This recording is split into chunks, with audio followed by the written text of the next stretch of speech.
குழிக்குள்ள இறக்கும்போது ஒட்டுமொத்த பேரும் துடிச்சிட்டாங்கங்க. கடுப்பு காரி நம்ம எல்லாரையும் விட்டு உடல் நல குறைவு காரணமா நம்ம எல்லாரையும் விட்டு போயிட்டாரு. ஒவ்வொரு காளையோட இறப்பு ஒவ்வொரு நாளும் நம்ம செய்தியா கேட்கும்போது நம்ம மனசே துடிக்குது. மதுரை மாவட்டம் பழங்கானத்தம் தெற்கு தெரு வெள்ளைச்சாமி அவர்களின் கருப்பு காரிக்கால உடல் நல குறைவு காரணமா இன்னைக்கு நம்ம எல்லாரையும் விட்டு போயிட்டாரு.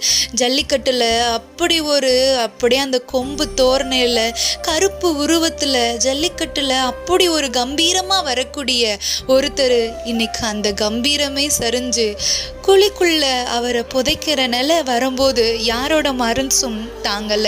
அவ்வளோ பாசமா அப்படி ஒரு செல்ல பிள்ளையா வாழ்ந்து வளர்த்த ஒரு காலை இன்னைக்கு உடல் நல குறைவு காரணமா நம்ம எல்லாரையும் விட்டு போயிட்டாருன்றது அவங்க குடும்பத்துக்கு மிகப்பெரிய இழப்பு. ஜல்லிக்கட்டு களத்துக்கும் மிகப்பெரிய இழப்பு.